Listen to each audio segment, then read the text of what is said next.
يا أيها الذين آمنوا اركعوا واسجدوا واعبدوا ربكم وافعلوا الخير. الحمد لله رب العالمين الرحمن الرحيم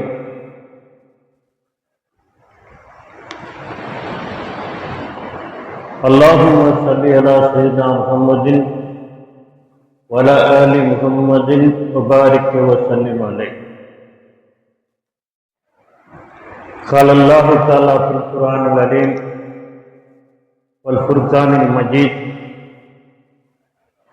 أعوذ بالله من الشيطان الرجيم بسم الله الرحمن الرحيم يستوي الذين يعلمون والذين لا يعلمون. قال النبي صلى الله عليه وسلم: طلب العلم فريضة على كل مسلم ومسلمة. بارك الله.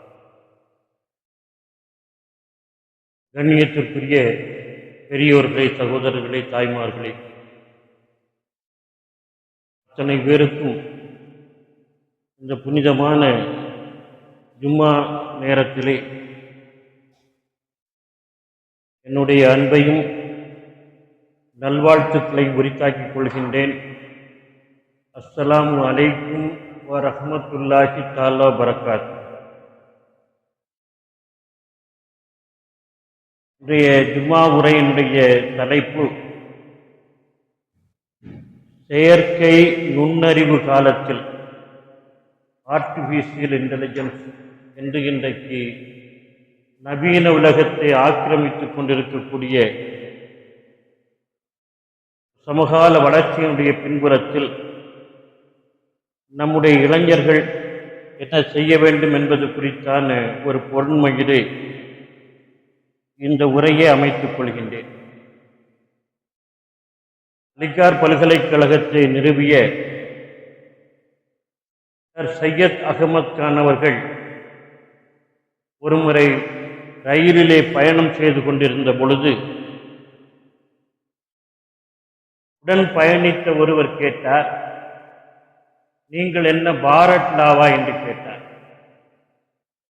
பாரத் லா என்று சொல்லக்கூடியது சட்டத்துறையிலே அன்றைக்கு பிரிட்டனிலே, லண்டனிலே படித்து பெறுகின்ற உயர்ந்த பட்டம் பாரத் லா என்பது. சையத் அகமது கானிடம் ஒருவர் கேட்டார், நீங்கள் என்ன பாரத் லாவா என்று. அதற்கு சையத் அகமது கான் அவர்கள் சொன்னார், நான் பாரத் லா அல்ல, பாரத் லாவினுடைய அப்பன், தகப்பன் என்று சொன்னார். என்ன செய்தி என்று சொன்னால், சையத் அகமது கான் அவருடைய மகன் சர் சையத் மஹமூத் கான் பாரத் லா பட்டம் பெற்றவர். நான் பாரத் லாவினுடைய தகப்பன், தந்தை என்று சொன்னார். சர் சையத் அகமது கான் இந்திய சமூகத்திலே நவீன கல்வியை வரவு வைத்த தந்தை என்று பேசப்படக்கூடியவர்.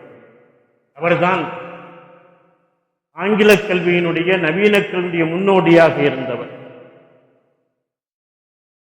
அப்பேற்பட்டவருக்கு என்ன பெருமை என்று சொன்னால், அலிகார் பல்கலைக்கழகத்தை நிறுவிய சையத் அகமது கான் அவர்கள் எதை பெருமையாக கருதினார் என்று சொன்னால், நான் பாரத் லா பட்டம் பெற்ற சர் சையத் மஹமூத் கான் அவருடைய தந்தை என்று சொல்வதிலே பெருமைப்பட்டார். இந்த பெருமை, இந்த தகுதி, அருமை நம்மில் எத்தனை பேருக்கு கிடைத்திருக்கிறது என்பதுதான் இன்றைக்கு இருக்கக்கூடிய ஒரு கேள்வி. நம்முடைய தலைமுறையை சொல்லி நாம் எந்த அளவுக்கு பெருமைப்பட்டுக் கொள்கிறோம், எந்த அளவிற்கு மன நிறைவு கொள்கிறோம், மகிழ்ச்சி கொள்கிறோம் என்று சிந்தித்து பார்க்க வேண்டிய ஒரு சூழலிலே இன்றைக்கு அமர்ந்திருக்கின்றோம். இந்திய சமூகத்திலே சுதந்திர போராட்ட காலகட்டத்திலே ஆங்கிலேயர்களுடைய கல்வி என்று சொல்லக்கூடியது பரவலாக வளர்ந்து கொண்டிருந்த காலகட்டத்திலே முஸ்லீம்கள் அந்த கல்வியின்பால் எந்த கவனமும் செலுத்தாதவர்களாக இருந்தார்கள். ஏன் அந்த கல்வியை புறக்கணித்தார்கள். ஏனென்றால் ஆங்கிலேயர்கள் மீதான வெறுப்புணர்ச்சி என்று சொல்லக்கூடியது முஸ்லிம்களுடைய தேசிய உணர்ச்சியும் தேசப்பற்றும் என்று சொல்லக்கூடியது ஆங்கிலேயர்கள் வழங்கிய கல்வியின் மீதான வெறுப்பாக அன்றைக்கு வளர்ந்திருந்தது. முஸ்லிம்களுடைய ஆட்சியை வீழ்த்திவிட்டுத்தான் இந்தியா முழுக்க ஆங்கிலேயர்கள் தன்னுடைய ஏகாதிபத்தியத்தை இந்தியாவிலே கட்டமைத்தார்கள். எனவே ஆங்கிலேயர்கள் மீது இயல்பான ஒரு வெறுப்பு என்பது முஸ்லிம்களுக்கு இருந்தது. அது மட்டுமல்ல, ஆங்கிலேயருடைய வருகையின் போது உடன் நுழைந்து வளர்ந்து கொண்டிருந்த கிறிஸ்தவ சமயம் என்று சொல்லக்கூடியது இஸ்லாமிய கலாச்சாரத்தையும் பண்பாட்டையும் அழித்து விடுமோ என்கின்ற அச்சமும் முஸ்லிம்களுக்கு அன்றைக்கு இருந்தது. அதனால் அவர்களுடைய கலாச்சாரத்தை வெறுத்தார்கள். கிராப் வெட்டக்கூடாது என்று சொன்னார்கள், பேன்ஸ் அணியக்கூடாது என்று சொன்னார்கள். தோப்பில் முகமது மீரான் தன்னுடைய கடலோர கிராமத்தின் கதைகளை அழகாக சொல்லுவார். கால் சுராயும் போட்டுக்கிட்டு, கால் சுரான பேண்ட் மாடு, இப்போ ஒருத்தர் சொல்றார், கால் சுராயும் போட்டுக்கிட்டு கிராப்பும் வெட்டிக்கிட்டு நாக்கில் நஸ்ரானிக்க முடியும் கொண்டுகிட்டு அலையிறானுவோம். நஸ்ரானிக்க முடிந்தா கிறிஸ்தவனுடைய ஆங்கிலம். கால் சுராயும் போட்டுக்கிட்டு கிராப்பும் வெட்டிக்கிட்டு நாக்கில் நஸ்ரானிக்க முடியும் கொண்டு அலையிறானுவோ, இவனெல்லாம் அல்லாஹ் நரகத்தில் தீக்கங்க திங்க வைப்பான் என்று ஒருவர் பேசுகின்றதை பதிவு செய்கின்றார். இது ஒரு அறியாமையினுடைய பேச்சாக, மூடத்தன்றிய பேச்சாக நான் கருதவில்லை.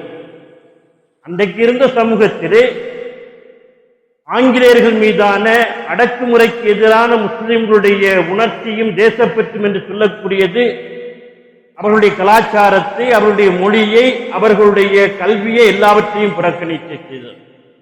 இதனுடைய விளைவு என்ன என்று சொன்னால், மற்ற சமூகங்களை விட கல்வியிலே நவீன கல்வியை பெற்றுக் கொள்வதிலே கிட்டத்தட்ட ஒரு 25-30 ஆண்டுகள் இஸ்லாமிய சமூகம் பின்தங்கி போனது என்பதுதான் காரணம். இந்த நேரத்தில் தான் சர் சையத் அகமது கான் அலிகார் பல்கலைக்கழகத்தை பல எதிர்ப்புகளுக்கு இடையிலே நிறுவி நவீன கல்வியை பெறுகின்ற ஒரு சூழலிலே இந்தியாவிலே வரவு வைத்தார். அதன் பிறகுதான் இந்திய முஸ்லிம்கள் உலக கல்வியை, நவீன கல்வியை பெறுவதிலே அதிகமாக ஆர்வம் செலுத்தினார். இது ஒரு வரலாறு சார்ந்த விஷயமாக அமைந்திருக்கின்றது. அப்படி வளர்ந்த இந்த கல்வியில் வளர்ந்த இஸ்லாமிய சமூகம் இன்றைக்கும் கூட வளர்ந்திருக்கக்கூடிய பல சமூகங்களோடு ஒப்பிடுகின்ற பொழுது, ஏன் அடித்தட்டு சமூகங்களோடு தலித் சமூகங்களோடு ஒப்பிடுகிற பொழுது கூட கல்வியிலே மிகவும் பின்தங்கி இருக்கின்றது. அதுவும் தென்னிந்தியா பரவாயில்லை, வட இந்தியா மிகவும் மோசமான சூழலிலே இருக்கிறது. எச்ஆர் கமிஷனுடைய அறிக்கையிலே சொல்லப்படக்கூடிய செய்தி, வட இந்தியாவில் வாழுகின்ற முஸ்லிம்கள் இங்கு வாழ்கின்ற தாழ்த்தப்பட்ட சமூகத்தை விட பொருளாதாரத்திலும் கல்வியிலும் பின்தங்கி இருக்கிறார்கள் என்பது அறிக்கையினுடைய வெளிப்பாடு. ஆனால் இதையெல்லாம் பேசிக் கொண்டிருக்கிறோமே தவிர இன்றைக்கும் அதற்கான முன்முயற்சிகளை எடுத்து சமுதாயத்தை வளர்ப்பதற்கான ஆரோக்கியமான வழிமுறைகளை நாம் அதிகம் கையாள்வதில்லை. கையாளுகின்றவர்களுக்கும் கூட ஆதரவு கொடுப்பதில்லை என்பதுதான் நிதர்சனமான உண்மை. நியூயார்க் டைம்ஸினுடைய ஆசிரியர் ஜோசப் ஃப்ரீட்மன், முன்னாள் ஆசிரியர், ஒரு புத்தகம் எழுதியிருக்கிறார்.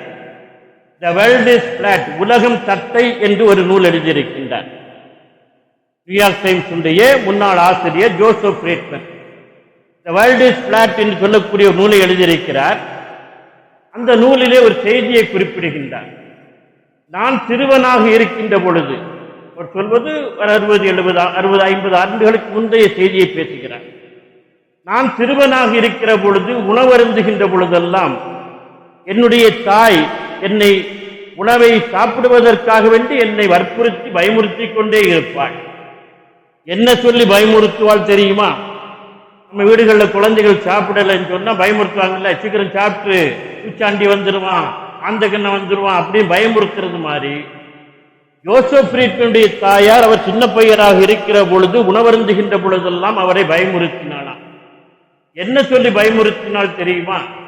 சீக்கிரம் சாப்பிட்டு முடித்து விடு, சீக்கிரம் சாப்பிட்டு முடித்து விடு, இல்லை என்றால் உனது உணவை தட்டி பறித்து செல்வதற்கு இந்தியாவிலிருந்து பசியோடு இருக்கக்கூடிய இந்தியன் வந்து விடுவான் என்று என்னை பயமுறுத்தினாள். சீக்கிரம் சாப்பிட்டு முடித்து விடு, சீக்கிரம் சாப்பிட்டு முடித்து விடு, இல்லை என்றால் பசியோடு கிடக்கக்கூடிய இந்தியன் உனது உணவை தட்டி பறித்து விட்டு சென்று விடுவான், சீக்கிரம் சாப்பிட்டு என்று என்னை பயமுறுத்தினாள். ஆனால் இன்றைக்கு நான் என்னுடைய பிள்ளைகளிடம் சொல்கின்றேன், சீக்கிரம் ஹோம்ஒர்க்கை முடித்து விடுங்கள், சீக்கிரம் ஹோம்ஒர்க்கை முடித்து விடுங்கள், படித்து விடுங்கள். இல்லை என்றால் உங்கள் வருங்கால வேலையை தட்டி பறிப்பதற்காக இந்தியாவிலே இருந்து உயர்ந்த கல்வி தகுதியோடு வந்து கொண்டிருக்கிறார்கள் என்று நான் என்னுடைய பிள்ளைகளிடம் சொல்கிறேன். இதுதான் நம்முடைய தேசத்தினுடைய வளர்ச்சியினுடைய அளவு. இந்த வளர்ச்சியை எத்தனை சமூகங்கள், எத்தனை மக்கள் பெற்றிருக்கிறார்கள், யாருக்கு இந்த தகுதி தேர்ந்திருக்கிறது என்பதை ஆராய்கிற பொழுது முஸ்லிம்கள் அதிலும் மிகவும் பின்தங்கி இருக்கிறார்கள். அரபு நாடுகளிலெல்லாம் வேலை செய்கிறோம். ஒரு பெரிய தலைமுறை தன்னுடைய வாழ்க்கையை அங்கே தொலைத்து விட்டு வந்திருக்கின்றது. அது குறைஞ்சபட்ச பொருளாதாரத்தை, வாழ்வாதாரத்தை உருவாக்கி கொடுத்திருக்கிறது, அவ்வளவுதான். ஆனால் அரபு நாடுகளுக்கு சென்றாலும் இவர்கள் இங்கே யாருக்கு கீழே வேலை பார்க்கிறார்களோ அவர்களுக்கு தான் அங்கே போய் வேலை பார்க்கிறார்கள். இங்கே எந்த உயர்ந்த சமூகம் ஆதிக்கம் செலுத்திக் கொண்டிருக்கிறதோ அதே உயர்ந்த சமூகம் தான் அரபு நாடுகளில் அனைத்து துறைகளிலும் ஆதிக்கம் செலுத்துகிறது. அங்கு போயும் அவனுக்குள்ள தான் வேலை பார்க்கணும். அப்படியானால் நாம் என்ன செய்ய வேண்டும், நம்முடைய வளர்ச்சி சார்ந்து என்ன சிந்திக்க வேண்டும் என்பதிலே மிகுந்த கவனத்தோடும் ஆய்வோடும் செயல்பட வேண்டிய அவசியம், கட்டாயம் இன்றைக்கு ஏற்பட்டிருக்கின்றது. இந்த சூழலில் தான் நவீன கல்வி சார்ந்த விஷயங்களை நாம் எடுத்துக்கொள்வது என்பது வருங்காலத்தில் நம் தலைமுறையை சகல துறையிலும் முன்னிறுத்தக்கூடியதாக அமையும் என்பதற்கான ஒரு வரையறையாக இன்றைக்கு நாம் பார்க்க வேண்டிய அவசியம் இருக்கிறது. இன்றைக்கு அமெரிக்க ஏகாதிபத்தியம் போன்ற நாடுகளுடைய மேலாண்மைக்கு அரபு நாடுகள் ஏன் அடிபணிந்து கிடக்கின்றன? 52 நாடுகளுக்கு மேல் அரபு நாடுகள் இருக்கின்றன. எந்த அரபு நாடுகளாவது அமெரிக்காவை மீறி செயல்பட முடிகிறதா? விமானமே செலுத்தக்கூடிய நாடுகளை மீறி செயல்பட முடிகிறதா என்று சொல்ல முடியவில்லை. அவர்கள் கட்டுப்பட்டுத்தான் செயல்பட என்றால் நவீன கல்வியும் அறிவும் இவரிடம் இல்லை. அதான் அடிப்படையான விஷயம். இஸ்ரேல் என்று சொல்லக்கூடிய ஒரு குட்டி பிரதேசம் இன்றைக்கு உலகத்திலே ஆதிக்கம் செலுத்துகிறது. தனக்கு இடம் கொடுத்த ஒரு சமூகத்தையே அனாதையாக ஆக்கி இன்றைக்கு தண்ணீருக்குள்ளே மூழ்கி அடித்திருக்கிறது என்று சொன்னால் அவர்கள் கையில் நவீனம் இருக்கின்றது, நவீன கல்வி இருக்கிறது, நவீன ஆயுதங்கள் இருக்கின்றன, ஒன்றும் செய்ய முடியவில்லை. ஈரான் என்று சொல்லக்கூடிய ஒரு நாடு மட்டும்தான் இன்றைக்கு வல்லாண்மைகளை எதிர்த்து நிற்கிறது, அமெரிக்காவை எதிர்த்து நிற்கிறது என்று சொன்ன அர்த்தம் ஈரான் நவீனத்தை கையில் வைத்திருக்கிறது. வளர்ந்த நாடுகளில் இருக்கக்கூடிய அத்தனை நவீனங்களும் அதனுடைய கையிலே இருக்கிறது. நவீன கல்வியை, நவீன வளர்ச்சியை, நவீன துறை சார்ந்த பங்களிப்புகளை பெறாத காரணத்தினால் உலகில் முஸ்லிம்கள் இன்றைக்கு கிட்டத்தட்ட ஒரு 30% பேர் இருந்தாலும் கூட அவர்களுக்கான முகவரி என்பது கிடைக்காமல் இருக்கிறது. இந்திய சமூகத்தில் இன்னும் மோசமான ஒரு சூழல் உருவாகி இருக்கிறது என்பதை பார்க்கிறோம். இன்றைக்கு 20 கோடிக்கு மேல் முஸ்லிம்கள் இந்தியாவிலே வாழ்கிறார்கள் என்று ஓரளவு உத்தேசமான கணக்கு பேசப்பட்டாலும் கூட அது இந்திய மக்கள் தொகையில 15% மேல், 15% மேல் இருக்கக்கூடிய முஸ்லிம்கள் இந்திய சமூகத்தினுடைய சகல துறை சார்ந்த பங்கேற்பிலும் 15% பேர் இருக்கிறார்களா என்று கேள்வி கேட்டால் இல்லை, விரல் விட்டு எண்ணக்கூடிய சதவீதம் கூட வரவில்லை என்பதுதான் வேதனைக்குரிய விஷயமாக அமைந்திருக்கிறது. எனவே இந்த மார்க்கம் ஆன்மீகத்தை மட்டும் போதித்துக் கொண்டு நம்பிக்கையின் அடிப்படையில் மனிதனை வழிநடத்தி சென்று கொண்டிருக்கக்கூடிய மார்க்கம் மட்டுமல்ல, இறை நம்பிக்கையோடு வாழ்வியலை முன்னெடுத்து செல்லக்கூடியதை வேறாக விதையாக வைத்திருக்கக்கூடிய மார்க்கம் இஸ்லாமிய மார்க்கம். ஆனால் அது வளர்ந்து கிளை பரப்புகின்ற பொழுது அது நவீனங்களை கையிலே எடுத்துக் கொள்கிறது. உலகினுடைய அனைத்து துறை சார்ந்த அறிவையும் பெற்றுக்கொண்டு நீ முன்னேறி செல் என்று பிரகடனப்படுத்துகின்றது. வானம் பூமியினுடைய எல்லைகளை கடந்து செல்ல முடியுமா? உங்களுக்கு சக்தி இருந்தால் சென்று விடுங்கள் என்று குர்ஆன் சவால் விடுகிறது என்று சொன்னால் மனிதனால் முடியும். அதற்கான ஆற்றல் சக்தி அவனுக்கு வேண்டும். அதுதான் அவனுடைய நவீனம், அவனுடைய கண்டுபிடிப்புகள். சென்று விடுங்கள் என்று குர்ஆன் சொல்கின்றது. என்னுடைய படைப்பினங்களை பற்றி சிந்தித்து பாருங்கள், அவற்றில் நான் அவங்களுக்கு மாபெரும் அறிவை, ஞானத்தை வைத்திருக்கிறேன், சிந்தித்து பாருங்கள் என்று பேசுகிறார். 15 ஆண்டுகளுக்கு முன்னால் அமெரிக்கா உளவு பார்ப்பதற்காக வேண்டி விண்ணுக்கு ஏவி இருந்த US-193 என்று சொல்லக்கூடிய ஒரு விண்கலம், அது தன்னுடைய செயல்பாட்டை இழந்து பூமி நோக்கி வந்து கொண்டிருக்கிறது என்று பரபரப்பான செய்தியை ஊடகங்கள் பேசின. உடனே ரஷ்யாவும் சீனாவும் அமெரிக்காவை எச்சரித்தன, இந்த விண்கலம் பூமியிலே விழுந்துவிடக்கூடாது, விழுந்தால் மிகப்பெரிய உயிர் சேதம் ஏற்படும். எனவே வான்வெளி மண்டலம் என்று சொல்லக்கூடிய இந்த கேலக்சியிலேயே அந்த விண்கலத்தை சிதைத்து அழித்து விடுங்கள் என்று எச்சரித்தன. உடனடியாக அமெரிக்கா என்ன செய்தது, தன்னுடைய கப்பல் தளத்தில், ராணுவ கப்பல் தளத்தில் இருந்து SM-3 என்று சொல்லக்கூடிய மிகப்பெரிய, அதாவது ஒரு செகண்டுக்கு 15,000 கிலோமீட்டர் வேகத்தில் போகும், அவ்வளவு வேகத்தில் செல்லக்கூடிய ஏவுகணையை விண்ணுக்கு அனுப்பி வான்வெளி மண்டலத்தில், பால்வீதி மண்டலத்திலேயே அந்த US-193 என்கிற விண்கலத்தை சிதைத்து அழித்து விட்டது. அதனால் பூமிக்கு எந்த பாதிப்பும் இல்லாமல் போனது. இது நடந்த விஷயம். ஏன் ரஷ்யாவும் சீனாவும் எச்சரித்த இந்த பூமியிலே அந்த விண்கலம் விழுந்துவிடக்கூடாது என்று எச்சரித்தன என்று சொன்னால், அந்த விண்கலத்திலே 400 கிலோ எடை உள்ள ஒரு வெசல், ஒரு பாத்திரம் இருக்கிறது, ஒரு பெட்டி. அதற்குள்ளே ஹைட்ரோஜன் என்று சொல்லக்கூடிய ரசாயன திரவம் நிறுவப்பட்டிருக்கிறது, அந்த விண்கலத்தை இயக்கக்கூடிய திரவம்.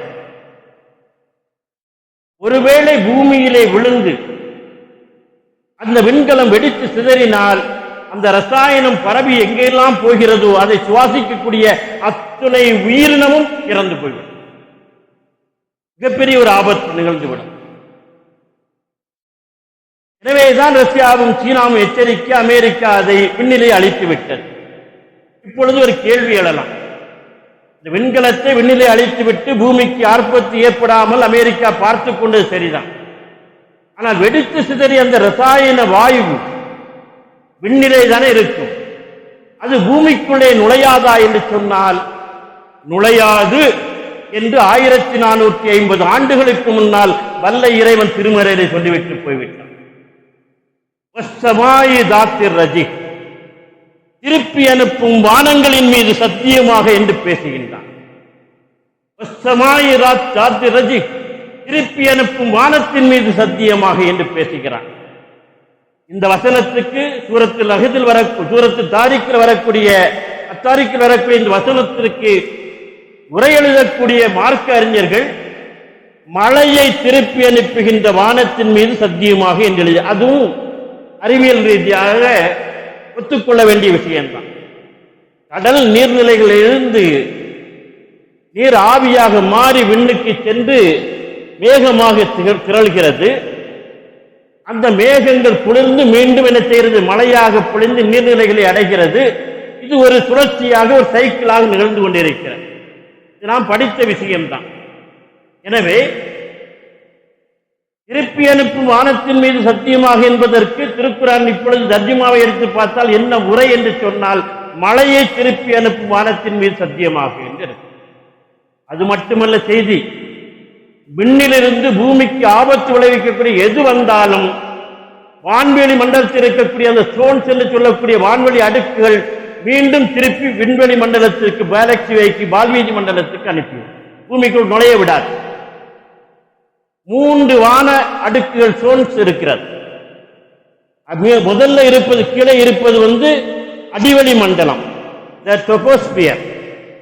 அதற்கு மேலே இருப்பது மீவெளி மண்டலம். மீ என்று சொன்னாலே உயர்ந்தது அர்த்தம். மீவெளி மண்டலம், ஸ்ட்ராட்டோஸ்பியர். எல்லாவற்றுக்கும் மேலே இருப்பது அயனோஸ்பியர், அயனிவெளி மண்டலம். இந்த ஸ்ட்ராட்டோஸ்பியர் என்று சொல்லக்கூடிய மீவெளி மண்டலத்தில் தான் ஓசோன் படலம் இருக்கின்றது. இப்ப சூரியனிலிருந்து வரக்கூடிய கதிர்களை கூட அது வடிகட்டித்தான் பூமிக்கு அனுப்புகிறது. இல்லை என்றால் நம்மால் உலகத்தில் வாழ முடியாது. அல்ட்ரா வயலட் ரேஸ் என்று சொல்வார்கள். அப்படிதானா? இந்த புற ஊதா கதிர்கள் இவை நேரடியாக பூமிக்குள்ளே வந்தால் மனிதன் இங்கு வாழ முடியாது. எனவே அந்த ஸ்ட்ராட்டோஸ்பியர் என்று சொல்லக்கூடிய மீவழி மண்டலத்தில் ஓசோன் படலங்கள் அதையெல்லாம் வடிகட்டி திரும்பி மேலே அனுப்பிவிட்டுத்தான் பூமிக்கு பயன் தரக்கூடிய ஒளியை இங்கே அனுப்புகிறது. குர்ஆன் பேசுகிறது, திருப்பி அனுப்பும் வானம் மேலையும் திருப்பி அனுப்புகிறது. எல்லாவற்றுக்கும் மேலாக இன்னைக்கு இருக்கக்கூடிய அத்தனை டெக்னாலஜியும் இதனால் தான் சாத்தியமாகிறது. எல்லா தொழில்நுட்பமும் இதில் தான் சாத்தியமாகிறது. நம்ம போனை எடுத்தோன்னா ஹலோன்னு சொன்னோன்னா ஹலோ சவுண்ட் வருதா? செகண்ட் கூட ஆகலையா, மைக்ரோ செகண்ட் லெவல்ல வந்துருது. அப்படி தட்டினோம்னா முகத்துக்கு முகம் உடனடியாக ஒரு செகண்டுக்குள்ள அடுத்த முகத்தை அதுக்குள்ள பார்க்கிறோம். இதெல்லாம் எப்படி சாத்தியம்? ஆச்சரியமா இருக்குல்ல. எடுத்தோடனே போன் சொன்னா ஹலோ ஹலோ, முகத்துக்கு முகம் பார்த்து பார்த்து பேசணும். இந்த டெக்னாலஜி எல்லாம் இதுல தான் இருக்கிறது. இங்கிருந்து என்ன செய்கிறார்கள்? வானொலியோ தொலைக்காட்சியோ அல்லது செல்போன் போன்ற நிறுவனங்களை நடத்தக்கூடியவர்களோ அந்த ஒலி சிக்னல்ஸ் இருக்குத அதையும் ஒளி சிக்னல் செய்யும். அந்த என்ன செய்யற இங்கிருந்து அந்த ஐனோஸ்பியர் என்று சொல்லக்கூடிய அயனிவழி மண்டலத்தை நோக்கி அனுப்புகிறார்கள். அதற்குதான் பெரிய பெரிய ஆண்டனாக்களை வைத்து அனுப்புகிறார்கள். இங்கிருந்து சேட்டலைட்டுகளை விண்கலத்தை விட்டு இங்கிருந்து விண்கலத்துக்கு அனுப்பி விண்கலம் ஐனோஸ்பியரை நோக்கி அனுப்புகிறது. அப்படி அனுப்புகிற பொழுது இந்த ஒலி சிக்னல்ஸ் தான் இருக்குது. இங்கிருந்து அவை ஐனோஸ்பியருக்கு போகிற பொழுது, மண்டலத்துக்கு போகிற பொழுது அது 1700 டிகிரி வெப்பநிலை உடையது. அதிகமான மின்சார ஆற்றல் அங்கே இருக்கும். இங்கிருந்து இந்த ஒலி சிக்னல்ஸும் அந்த ஐனோஸ்பியருக்கு போகிற பொழுது அங்க இருக்கக்கூடிய அந்த வெப்ப ஆற்றல், மின்சார ஆற்றல் இங்கிருந்து போகிற வேகத்தை விட பல 1000 மடங்கு வேகத்தை திருப்பி அனுப்புகிறது. இங்கிருந்து ஒரு வேகத்தில் இவங்க அனுப்புறாங்கன்னு சொன்னா அங்கிருந்து அதை விட பல 1000 மடங்கு வேகத்தில் திருப்பி பூமிக்கு அனுப்புகிறது. அதனால்தான் நாம் செல்போன்ல பேச முடிகிறது, ஹலோன்னு சொன்ன ஹலோ வருகிறது, முகத்தை பார்த்து பேச முடிகிறது, லேப்டாப்பை இயக்க முடிகிறது, அல்லது என்னது இணையங்களை இன்டர்நெட் அனைத்தையும் இயக்க முடிகிறது. எல்லா டெக்னாலஜியும் தொழில்நுட்பமும் இதில் தான் அமைந்திருக்கிறது. 1400 ஆண்டுகளுக்கு முன்னால் வல்ல இறைவன் சொல்லிவிட்டான், திருப்பி அனுப்பும் வானத்தின் மீனங்களின் மீது சத்தியமாக. அறிவு ஆராய்ந்து பார்த்தோம் என்று சொன்னால் ஆச்சரியமாக இருக்கும். உலகத்தில் நவீனத்தை முதலாக வரவு வைத்த மார்க்கம் இஸ்லாமிய மார்க்கம். இன்றைக்கு நாசா என்ன செய்கிறது? அமெரிக்காவுடைய விண்வெளி ஆய்வு மையம் நாசா அவருடைய கட்டுப்பாட்டில் தான் இன்றைக்கு உலகமே இயங்குகிறது. திருக்குர்ஆனில் சொல்லக்கூடிய அறிவியல் அத்தாட்சிகள் குறித்து ஆய்வு செய்து கண்டுபிடிப்பதற்கு தனி குழுவை அமைத்திருக்கின்றார். அவர்களுக்கு தெரிகிறது குர்ஆன் பேசுகிறது என்று. இப்படிப்பட்ட நவீனத்தை பேசுகின்ற ஒரு வேதத்தை கையில் வைத்துக் கொண்டு நவீனம் நோக்கி நகராமலேயே ஒரு சமூகம் இருந்தால் அந்த சமூகத்தை என்ன செய்வது, என்ன சொல்வது என்பதுதான் இன்றைக்கு இருக்கக்கூடிய கேள்வியாக இருக்கின்றது. காலந்தோறும் சில விஷயங்கள் ஒரு சமுதாயத்திற்கு தேவையாக இருக்கும். அந்த சமுதாயத்தினுடைய வளர்ச்சிக்கு, பாதுகாப்புக்கு என்று காலந்தோறும் தேவையாக இருக்கும். ஒரு காலகட்டத்திலே சமுதாயங்களுக்கு என்ன தேவை இருந்தது? பாதுகாப்பு தான் தேவை. உலகம் முழுக்க அப்படித்தான் இருந்த ஆரம்ப கால சமூகங்களிலே பாதுகாப்பு. ஏன்னா நாடுகள் உருவாக ஆரம்பித்த காலகட்டம், போர்களும் சண்டைகளும் அதிகமாக நடந்து கொண்ட காலகட்டத்தில் பாதுகாக்கக்கூடிய தகுதி தான் ஒரு பெரிய தகுதியாக, வீரம் தான் முதல் தகுதியாக இன்றைக்கு இருந்தது. பெருமானார் நபிகள் நாயகம் ஸல்லல்லாஹு அலைஹி வஸல்லம் அவர்கள் இஸ்லாமிய மார்க்கத்தை மண்ணுலகத்தில் நிலைநிறுத்த ஆரம்பித்த பொழுது எவ்வளவு பெரிய எதிர்ப்புகளை சந்தித்தார்கள், போர்களை சந்தித்தார்கள். அப்படியான ஒரு சமூகத்துக்கு முதல் தகுதியாக ஒருவருக்கு என்ன தேவைப்பட்டது என்று சொன்னால் வீரம் தான் தேவைப்பட்டது. அதனால்தான் அதை அன்றைக்கு எல்லோரும் முன்னிறுத்தினார்கள். வீரமுள்ள ஒரு முஸ்லிம் அல்லாஹுக்கு மிக நெருக்கமானவன் என்று பெருமானார் நபிகள் நாயகம் ஸல்லல்லாஹு அலைஹி வஸல்லம் அவர்கள் சொன்னார்கள். நீங்கள் உம்ரா செல்கிற பொழுது, ஹஜ் செல்கிற பொழுது, காபாவை தவாப் செய்து அப்படியே வலம் வருகிற பொழுது ஆண்கள் வலது தோளை மறைக்காமல் வர வேண்டும். இதுதானே, வலது தோளை மறைக்க கூடாது. இந்த வழக்கம் எப்படி வந்தது தெரியுமா? உதைபியா உடன்படிக்கைக்கு பின்னால் அடுத்த ஆண்டு ஓராண்டு கழித்தா வரணும், ஆயுதங்களை கொண்டு வரக்கூடாது என்றெல்லாம் நிபந்தனைகளை விதித்தார்கள். பெருமானார் மக்கா வெற்றியின் போது அந்த உம்ராவுக்குள்ள நுழைகிறார்கள். நுழைந்தவுடன் அங்கு என்ன நடக்கிறது என்று சொன்னால், கௌபா நடுவிலே இருக்கும், சுற்றி மலைக்குண்டுகளாக இருக்கும். குறைஷிகளும் மற்றவர்களும் மலைக்குண்டுகளிலே பதுங்கி இருந்து முஸ்லிம்களை கண்காணித்துக் கொண்டிருந்தார்கள். ஒரு அச்சம் எங்கே இருந்தது, ஏன்னா ஆயுதங்கள் இல்லாமல் முஸ்லிம்கள் உள்ளே வந்திருக்கிறார்கள். இவர்கள் தாக்கினால் பிரச்சனை வரும், ஒப்பந்தத்தை மீறினால். அதனால் பெருமானால் தாங்கள் வீரத்தோடு இருக்கிறோம், ஆயுதம் இல்லாவிட்டாலும் எங்களை வெல்ல முடியாது, நாங்கள் வீரர்கள் என்பதை காட்டுவதற்காக வலது தோளை திறந்து வைத்துக் கொண்டு தவாப் செய்யுங்கள் என்று சொன்னார். அதில் தான் வலது தோள் திறக்கப்பட்டது. இஹ்ராம் ஆடையை வலது தோள் தெரியும்படியாக அணிந்து கொள்ளுங்கள் என்று சொன்னார். என தோல் என்பது வீரத்தினுடைய வெளிப்பாடு. ஒருடைய மார்பையும் தோளையும் பார்த்தால் அவன் வீரன் என்பது தெரிந்துவிடும். அந்த திண்ணிய தோல் புஜம் என்று சொல்லக்கூடியது வீரத்தின் வெளிப்பாடாக இருந்த பொழுது பெருமானார் சொன்னார்கள், அவர்களுக்கு நாம் அடையாளப்படுத்தி காட்டுவோம், குறியீடாக காட்டுவோம், வலது தோளை திறந்து வைத்துக் கொண்டு தவாப் செய்யுங்கள் என்றால் இன்றைக்கும் நாம் அந்த வழக்கத்தை கையாண்டு கொண்டிருக்கிறோம் என்று சொன்னால், உம்ராவிலே ஹஜ்ஜிலே இஹ்ராம் அணியக்கூடிய ஆண்களுக்கான ஒரு வழக்கம், வலது தோள் திறந்து வழக்கம் என்று சொல்லக்கூடியது ஒரு சமுதாயத்துடைய தகுதியை காட்டக்கூடியது, வீரம் சார்ந்த ஒரு மகத்தான தகுதியை வெளிப்படுத்தக்கூடியதாக இன்றைக்கு நிகழ்ந்து கொண்டிருக்கக்கூடிய பாரம்பரியமாக இருப்பதை பார்க்கலாம். ஒரு காலத்திலே அப்படி இருந்தது. அடுத்து என்ன தேவைப்பட்டது என்றால், அறிவுதான் முதன்மையான விஷயம் என்று உலக சமூகம் கையில் எடுத்துக் கொண்டது. அந்த அறிவை கையில் எடுத்துக் கொள்கிற பொழுது இஸ்லாம் அதிலும் வரையறையை கொடுத்தது. எத்தகைய அறிவு நவீனம் வேண்டும் என்று சொன்னால், மக்களுக்கான அறிவாக, மக்களை பாதுகாப்பதற்கான நவீனமாக அது இருக்க வேண்டும் என்று சொன்னது. இன்றைக்கு நவீனங்களை கையில் வைத்துக் கொண்டு எல்லா சமூகங்களையும் அச்சுறுத்தக்கூடிய ஒன்றாக அறிவியல் என்பதும் நவீனம் என்பதும் மாறிவிட்டது. இஸ்லாத்தில் அதற்கு இடம் கிடையாது. அதனால் தான் ஹந்தக் யுத்தம் நடக்கிற பொழுது பெருமானார் நபிகள் நாயகம் ஸல்லல்லாஹு அலைஹி வஸல்லம் அவர்களுடைய வேண்டுகோளுக்கிணங்க யுத்தங்கள் ஆலோசகராக இருந்த சல்மான் அல் ஃபார்சி மிஞ்சனிக் என்று சொல்லக்கூடிய ஒரு நவீன கருவியை கண்டுபிடித்தார், யுத்தக்கள கருவியை கண்டுபிடித்தார். அதற்கு முன்னால் எதிரிகள் படையெடுத்து வருகிறார்கள் என்று சொன்னால் நெருப்பு அம்புகளை வீசுவார்கள், பக்கத்தில் நெருங்க முடியாது, நெருப்பு பந்துகளை வீசுவார்கள். எனவே படை வீரர்களும் குதிரைகளும் யானைகளும் மிரண்டு ஓடுகிற பொழுது, விளைநிலங்கள் தீப்பற்றி அறிகிற பொழுது வெற்றி சாத்தியமாகிவிடும்.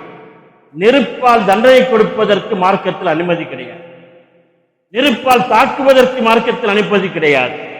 நெருப்பை கொண்டு தண்டனை கொடுக்க நெருப்பை படைத்த அல்லாஹுவை தவிர வேறு யாருக்கும் அனுமதி இல்லை என்று பெருமானார் சொன்னார்கள்.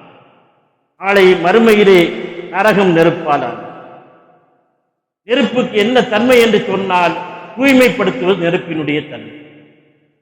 ஒரு தங்க ஆபரணத்தை நெருப்பிலே போட்டுவிட்டால் அதில் இருக்கக்கூடிய செம்பையெல்லாம் நீக்கி சுத்த தங்கத்தை தந்துவிடும். அதுபோல் தான் பாவிகள் நரகத்தில் தூக்கி போடப்பட்டு பாவங்கள் எல்லாம் சேர்ந்து புனிதமாக சொர்க்கத்துக்கு அனுப்பப்படுவார். இதுதான் தத்துவம். நெருப்பு அங்கு மட்டும்தான் தண்டனைக்குரியது. அதனால்தான் சில சமூகங்களின் மீது இறைவனுடைய கோபம் இறங்குகிற பொழுதெல்லாம் நெருப்பினுடைய சாயல் இருந்ததை குர்ஆன் பேசுகிறது. லூத் நபியினுடைய சமூகத்தின் மீது நெருப்பு கற்கள் வீசப்பட்டன. ஆபிரகாமினுடைய யானைப்படைகளை அபாபில் பறவைகள் சுடுகற்களை வீசி, நெருப்பு கற்களை வீசி சின்ன பின்னமாக மென்று தின்று துப்பப்பட்ட வைக்கோல் போல் ஆட்சி என்று குர்ஆன் பேசுகிறார். இறைவனுக்கு மட்டும்தான் அந்த தகுதி. மனிதனுக்கு நெருப்பை கொண்டு தண்டனை கொடுப்பதற்கோ நெருப்பை கொண்டு தாக்குவதற்கோ தகுதி கிடையாது, அனுமதி மார்க்கத்திலே கிடையாது. ஆனால் இன்றைக்கு நவீன ஆயுதங்கள் முழுக்க நெருப்பை உற்பத்தி செய்தான் மக்களை அழிக்கக்கூடியதாக இருக்கிறது. ஒரு ஏவுகணையைத்தான் சமீபத்திலே இஸ்ரேல் ஏவியது. கிட்டத்தட்ட 300க்கும் மேற்பட்டவர்கள் தீயிலே கருகி போனார்கள். எனவே நவீனம் என்று சொல்லக்கூடியது கூட அச்சுறுத்தக்கூடியதாக, மக்கள் நலனுக்கு எதிரானதாக இருக்கக்கூடாது என்று இஸ்லாம் பேசுகிறது. அப்படியானால் மாற்று என்ன? தாக்க வருகிறார்களே, நெருப்பால் அம்புகளால் தாக்கக்கூடாது, நெருப்பு பந்துகளை கொண்டு தாக்கக்கூடாது, எப்படி எதிர்கொள்வது என்று வருகிற பொழுது சல்மான் அல் ஃபார்சி அவர்கள் பெருமானுடைய வேண்டுகோளுக்கு மிஞ்சனை கருவியை கண்டுபிடித்து எதிரிப்படைகள் வருகிற பொழுது மிஞ்சனிக்கில் பீரங்கி போல இருக்கும், கற்களை நிரப்பி கற்களை வீசி எதிரிகள் பக்கத்தில் வராமல் தடுத்து நிறுத்துவர். நவீனம் என்பது கூட மனித குலத்துக்கு எதிரானதாக, அழிவுக்கு துணை போகக்கூடாது, இருக்கக்கூடாது என்று சொன்ன மார்க்கம் இஸ்லாமிய மார்க்கம். அந்த மார்க்கத்திலே தீவிரவாதிகளுக்கும் அப்பாவிகளை சுட்டுக் கொள்வதற்கும் இடமில்லை. சுட்டுக் கொள்ளக்கூடியவர்கள் அல்லது தீவிரவாதிகள் படக்கூடியவர்கள் முஸ்லிம்களாகவும் இருக்க முடியாது என்பதுதான் மார்க்கம் சொல்லக்கூடிய ஆணித்தரமான செய்தி. இந்த தளத்தில் நின்று கொண்டுதான் இன்றைக்கு நாம் நவீனத்தை பார்க்க வேண்டியிருக்கு. எல்லா நவீனங்களையும் இன்றைக்கு நாம் கையிலே எடுத்துக்கொள்ள வேண்டிய அவசியம் இன்றைக்கு இருக்கின்றது. இன்றைக்கு உலகம் என்பது வேகமாக சென்று கொண்டிருக்கிறது. மொத்த உலகத்தையும் உள்ளங்கைகளுக்குள்ளே கொண்டு வந்து விடலாம். ஒற்றை கடலை உப்பு துளியாக்கி உள்ளங்கடலை கொண்டு கையில் ஏந்துவது போல உலகத்தை உள்ளே கொண்டு வந்து விடலாம். அந்த அளவுக்கு உலகம் வேகமான வளர்ச்சி அடைந்து கொண்டிருக்கிறது. இந்த வளர்ச்சிக்கு தக்க நாம் ஓடியாக வேண்டிய அவசியம் கட்டாயம் இன்றைக்கு நம் சமுதாயத்திற்கு இருந்து கொண்டிருக்கிறது. ஒரு காலத்திலே இந்த நவீனம் நோக்கிய நகர்வு இல்லாத காரணத்தினால்தான் பெரிய பெரிய சாம்ராஜ்யங்கள் வீழ்ந்தன. அன்றைக்கு பிரிட்டன் துருக்கியின் மீது படையெடுத்த பொழுது அவர்கள் நவீன ஆயுதங்களோடு வந்தார்கள். துருக்கிய பெரிய சாம்ராஜ்யம் அன்னைக்கு அவர்கள் கையில் வாளோடு போனார்கள். வாளோடு போனது மட்டும் இல்ல, துருக்கி தொப்பி பார்த்திருப்பீங்க, சோப்பு தொப்பி உயரமா இருக்கும். அவன் ஹெல்மெட்டை போட்டு வந்தான், துப்பாக்கி சுட்டான், ஹெல்மெட்டு கீழே விழாது. இவன் துருக்கி தொப்பி கீழே விழுந்துடக்கூடாது, தொப்பியை ஒரு கையில பிடிச்சிக்கிட்டான். துருக்கிக்காரன் உயரமான தொப்பி கீழே விழுந்துட்டா அவருக்கு எல்லாமே போயிருமா. அதனால தொப்பி அவர் கையில பிடிச்சான், ஒரு கையில வாழை வச்சு திங்குன்னா அவன் குருவியை போல சுட்டுட்டு போயிட்டான். துருக்கி விழுந்து போனான். எல்லா விஷயத்திலும் நவீனத்தை கையில் எடுத்துக்கொண்ட சாம்ராஜ்யங்கள் நாடுகளும் தான் இன்றைக்கு வாழ்ந்து கொண்டிருக்கின்றன. இந்த சமுதாயமும் வாழ வேண்டும். இன்றைக்கு ஆர்டிபிஷியல் இன்டெலிஜென்ஸ் என்று சொல்லக்கூடிய செயற்கை நுண்ணறிவு அனைத்து துறைகளையும் ஆக்கிரமிக்க ஆரம்பித்துவிட்டது. அது நோக்கி நகர்ந்தாக வேண்டிய கட்டாயம் இருக்கிறது. அது என்ன என்றால் ஒரு சின்ன செய்தியை மட்டும் சொல்கிறேன். இப்பொழுது நான் பேசிக் கொண்டிருக்கிறேன் உங்களிடம். இங்கே தமிழ் தெரியாதவர்கள் நிறைய பேர் இருப்பீங்க, இருக்கிறீர்கள் வைத்துக் கொள்வோம். ஹிந்தி மட்டும் தெரிந்தவர் இருக்கிறீங்க, அல்லது ஆங்கிலம் மட்டும் தெரிந்தவர் இருக்கிறீங்க, உருது மட்டும் தெரிஞ்ச இருக்குன்னா இங்க ஆர்டிபிஷியல் இன்டெலிஜென்ஸ் சொல்லக்கூடிய செயற்கை நுண்ணறிவு மூலம் நான் பேசுவதை ஒரே நேரத்தில் நான் பேசுகின்ற பொழுது அவர் ஹிந்தியில் கேட்கலாம், அவர் ஆங்கிலத்தில் கேட்கலாம், அவர் உருதில் கேட்கலாம், அவர் மலையாளத்தில் கேட்கலாம், என்னுடைய குரல்லே கேட்கலாம். அது முக்கியமான விஷயம். மொழிபெயர்த்து உடனே வந்துடும், ஏன் குரல்லே கிடைக்கும். நான் தமிழ்ல தான் பேசுவேன், என்னுடைய குரல்லே ஹிந்தியில் அவர்கள் கேட்கலாம், ஆங்கிலத்தில் கேட்கலாம், உருதில் கேட்கலாம். அதற்கான டெக்னாலஜி இன்றைக்கு வந்துவிட்டது. எல்லா துறைகளையும் ஆரம்பிக்கிற இதுதான் இன்னைக்கு வருங்கால உலகம். இந்த ஆர்டிபிஷியல் இன்டெலிஜென்ஸ் கையில் தான் வருங்கால உலகம் இருக்கின்றது. அனைத்து துறை சார்ந்த வளர்ச்சி இன்னைக்கு ISRO இதை பயன்படுத்த ஆரம்பித்து விட்டது.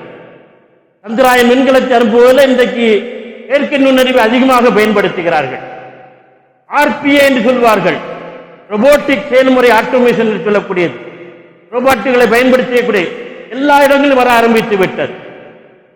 இன்றைக்கு நம்முடைய IIT Indian Institute of Technology டிவாஸ்டா என்று சொல்லக்கூடிய நிறுவனத்தோடு இணைந்து கட்டடக்கலையில பயன்படுத்த ஆரம்பித்து விட்டார்கள். 600 சதுர அடி உள்ள ஒரு கட்டடத்தை 5 நாட்களில் கட்டிவிட்டார்கள். நீங்கள் நம்பிதான் ஆக வேண்டும். அதற்கு 3D பிரிண்டர் கன்ஸ்ட்ரக்ஷன் என்று கொள்கிறார்கள். முப்பரிமாண அச்சிட்ட பரிமாணம் இல்லை என்று எல்லாம் பயன்படுத்த ஆரம்பித்து விட்டார்கள். இதனால் நேரம் மிச்சம், செலவு மிச்சம், பொருள் விரயம் என்பது குறைவு என்று உலகம் எங்கேயோ நகர்ந்து ஓடிக்கொண்டிருக்கிற பொழுது அனைத்து துறைகளிலும் இன்னும் வந்து கொண்டிருக்கக்கூடிய ஒரு சூழலிலே நாம் இவற்றை கையில் எடுத்துக் கொள்ள வேண்டிய அவசியம் கட்டாயம் அதிகமாக ஏற்பட்டிருக்கிறது. நம்முடைய வருங்கால தலைமுறையை இதற்கேற்ப ஏற்படுத்த வேண்டிய அவசியம் இருக்கின்றது. நம்முடைய பிள்ளைகளிடம் விழிப்புணர்வு வந்திருக்கிறது, அவேர்னஸ் வந்துருச்சு. AI படிக்கணும், ஆர்டிபிஷியல் இன்டெலிஜென்ஸ் படிக்க வேண்டும் என்று சில பிள்ளைகள் ஆர்வத்தோடு இருக்கிறார்கள். அதற்காக வேண்டிய கல்லூரிகளை தேடி செல்கிறார்கள், வந்து நம்மிடம் கேட்கிறார்கள். இந்த கல்லூரிகள் நன்றாக இருக்கும் என்று நாம் வழிகாட்டுகின்றோம். ஒரு ஆரோக்கியமான ஒரு சூழல் உருவாகி இருக்கு என்று சொன்னால் எதை பற்றியும் கவலைப்படாத பெரும்பான்மை பெற்றோர்களும் பிள்ளைகளும் இருந்து கொண்டிருக்கிறார்கள். நேரத்தை வீணாக்குவது என்று சொல்லக்கூடியது மொத்த வாழ்க்கையை தொலைப்பதற்கு சமம். நம்முடைய இளைஞர்கள், நம்முடைய பிள்ளைகள் எவ்வளவு நேரத்தை வீணாக்குகிறார்கள். வேலை நாட்களில், ஒர்க்கிங் டேஸ், பள்ளி கல்லூரி நாட்களிலே கூட மகரிப்புக்கு பின்னால் படிக்க வேண்டிய நேரத்தை கூட வீணடித்துக் கொண்டு இங்கே உட்கார்ந்து கொண்டு செல்போன் பார்த்து கொண்டு இருக்கக்கூடிய ஒரு சூழல். அடுக்கிற பொழுதெல்லாம் சொல்கிறோம், நேரத்தை வீணாக்காது. நேரம் என்று சொல்லக்கூடிய சாதாரண நேரத்தை நம்முடைய சமுதாயத்தை விட வேற எந்த சமுதாயம் சரியாக நேர மேலாண்மையை பின்பற்றும்? டைம் மேனேஜ்மெண்ட் நம்மகிட்ட தான் உண்டு. கொள்கைக்கு பாங்கு சொன்னா டைம், காம சொல்ற டைம் வந்தாகணும். இந்த பயிற்சி நம்மிடம் இருக்கிற பொழுது நாம் நேரத்தை கவனிக்கவில்லை என்று சொன்ன என்ன அர்த்தம்? பெற்றோர்களுக்கு எதை பற்றியும் கவலை.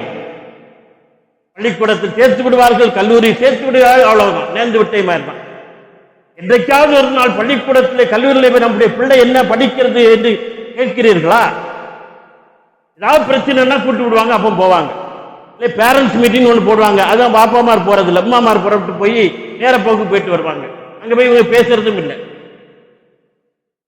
2 மாசத்துக்கு ஒரு தடையாவது பள்ளிக்கு கல்லூரிக்கு போய் பிள்ளை என்ன படிக்கிறா என்று கேட்க ஆரம்பித்து விடுங்கள். பாருங்க, ஹெட் மாஸ்டரையோ பிரின்சிபலையோ பார்த்து பேசுங்க, ஹெட் ஆஃப் தி டிபார்ட்மெண்ட்டை பார்த்து பேசுங்க பொழுது பிள்ளைகளுக்கு ஒரு சீரியஸ்னஸ் வந்துடும், ஒரு அக்கறை வந்துடும்.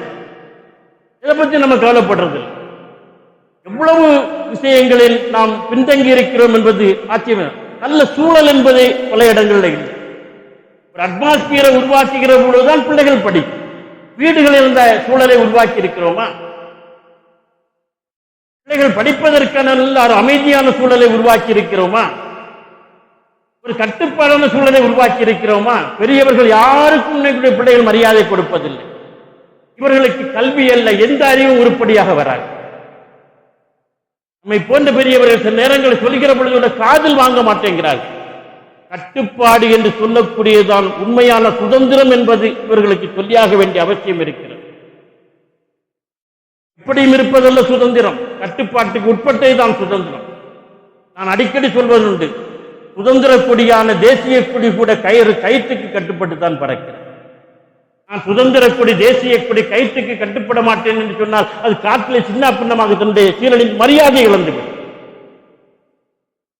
சமுதாயத்திலே, ஒரு குடும்பத்திலே ஒரு என்னென்ன கட்டுப்பாடுகள் உண்டு, இந்த கட்டுப்பாடுகளுக்கு உட்பட்டு நடந்து உன்னுடைய உரிமையை பெறுவதுதான் உன்னுடைய சுதந்திரம் என்பதை பிள்ளைகளுக்கு சொல்லியாக வேண்டிய அவசியம் இருக்கிறது. அதுபோல நல்ல வாய்ப்புகளை வருகிற பொழுது பயன்படுத்திக் கொள்ளுங்க தயவு செய்து.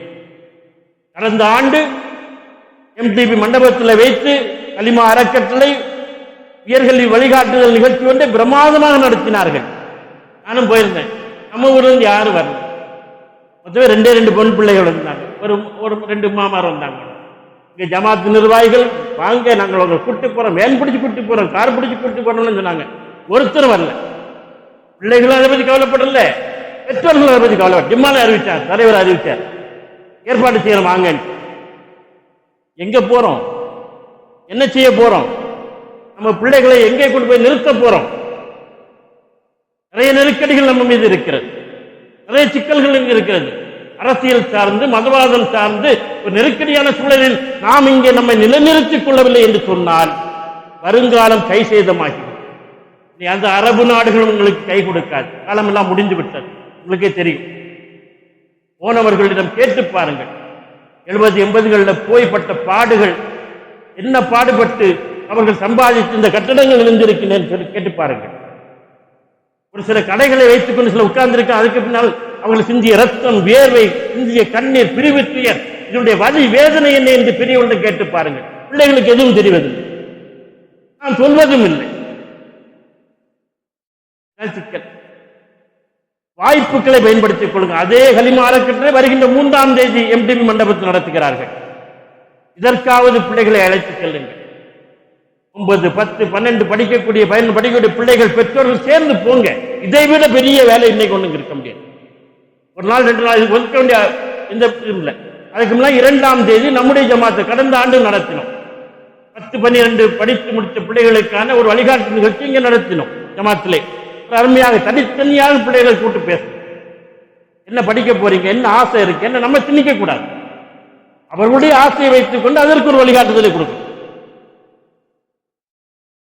2ஆம் தேதி நடத்துகிறார். நம்முடைய ஜமாத் சார்பாக இதே பள்ளிவாசல் முற்றத்திலே வைத்து, அரங்கிலே வைத்து மாலை 4 மணிக்கு அசர் தொழுகைக்கு பின்னால் ஒரு வழிகாட்டுதல் நிகழ்ச்சி இருக்கு. இல்லை 10, 12 மட்டுமல்ல, 9, 10, 11, 12 எல்லா பிள்ளைகளும் வாங்க, பெற்றோர்கள் வாங்க.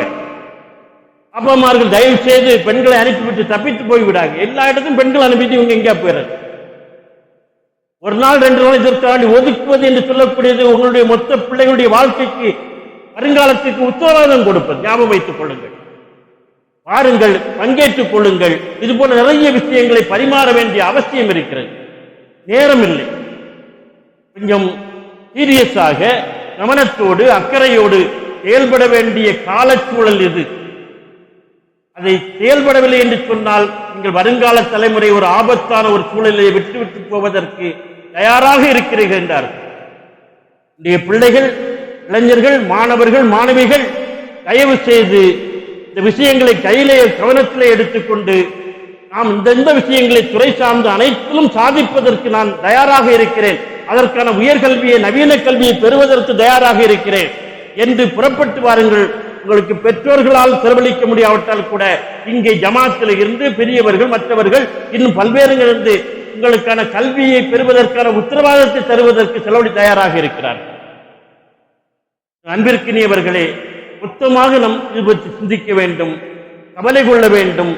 நாம் கொஞ்சம் கவனத்தோடும் அக்கறையோடும் இந்த விஷயத்திலே செயல்பட வேண்டும் என்று கேட்டு இந்த அருமையான வாய்ப்புக்கு நன்றி கூறி விடைபெறுகிறேன்.